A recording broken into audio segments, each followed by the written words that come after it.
Well, Governor Greg Abbott took another big step effective today to reopen Texas, loosening restrictions on non-emergency surgical procedures. And another big step comes Friday when retail stores will be allowed to offer curbside services. And the governor joins us live now from the state capitol to explain more about his vision for reopening the economy. Governor, thanks for joining us. What can you tell us about the executive order you've prepared to announce on Monday? We're hearing it will have county-specific levels of plans.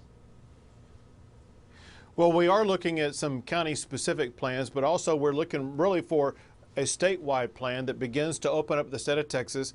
I just left a meeting with our team of doctors who were providing us advice on the safe, strategic way that we can begin to open businesses, including retail and restaurants and all kinds of things. But there have to be certain protocols in place because we need to understand this. The coronavirus has not left the state of Texas. The spread has been reduced because people have been staying at home. If people suddenly start congregating together in ways that do not continue distancing practices, the spread will rise up once again. So we want to slowly but surely begin to open up Texas, let those unemployed people go back to work to the extent possible, let people to earn their livelihood like they were before, while also maintaining safe distancing practices, slowing the spread of the coronavirus. We want to ask you about retail to go. So a lot of employees would like to work, and that is now an option for them with retail to go. They have children at home, though. Schools are closed, and child care is open for just essential employees. So how do you plan to help address the challenge of finding child care for those employees' children? Child care is very, very important. It's one of the issues that I just spoke with my doctors about, and we're working on strategies to make sure that levels of child care can be available under certain circumstances, while also making sure we're not putting together a whole bunch of people who could be spreading the coronavirus. It's one of the more medically challenging situations that we are wrestling with. We want to get to drive-through testing, Governor. On Tuesday, you said many of the state's 60 drive-through testing locations are vacant or even poorly attended. You asked the news media to help get out the word about location and availability, yet most require filling out an online application first, which would be a barrier to many folks. Also, although the tests are free, most have a cost associated with the initial exam. That's a second barrier. Is there any talk of reducing those challenges so more Texans would be inclined to try these drive-through testing sites?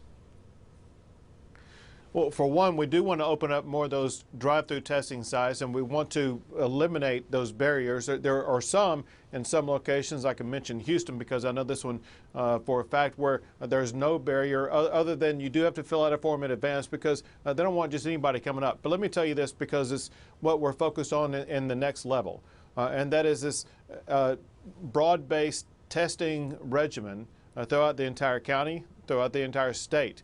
Our job in doing this testing will be to test people who may be symptomatic, who may be asymptomatic, who may have no exposure whatsoever.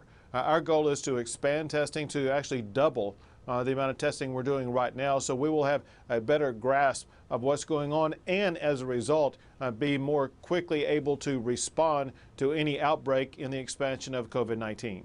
Governor, we had a story during our 5 o'clock news about some of the confusion about which medical procedures are allowed to begin today, primarily what the difference is between non-emergency or elective procedures.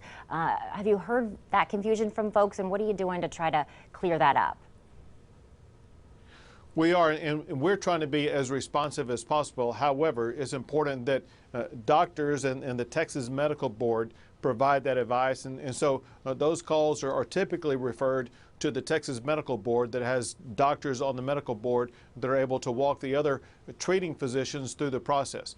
Bottom line is this, and that is the reason why we were able to open this up is because so many of our hospitals were going underutilized because we had set aside so many beds for COVID-19 patients that were not needed. And doctors were not being used, nurses were not being used. And so we're trying to expand these surgeries so that more doctors, more nurses, more medical staff will be able to go back to work themselves.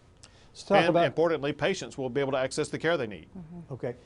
Let's talk about oil, Governor. The oversupply of oil and the resulting price crash could mean the state of Texas loses billions in tax revenue. How will the state begin to make up for this shortfall? Well, listen, you worded it correctly. You talked about the oversupply. And a key component of this oversupply is the massive amount of oil that Saudi Arabia is shipping to the U.S. as we speak. And I've been talking to the Trump administration about trying to reject that massive supply from Saudi Arabia. There's no reason why we should have to take it, because it is destroying not just the Texas market, the U.S. market, and the worldwide market. In fact, ironically, it's even harming Saudi Arabia for them to be doing this. And so I think the best strategy here would be for the United States of America to reject the shipment of Saudi Arabian oil at this time. Lots of issues to deal with. Governor Greg Abbott, thank you for joining us here tonight on KXAN. My pleasure. Thank you.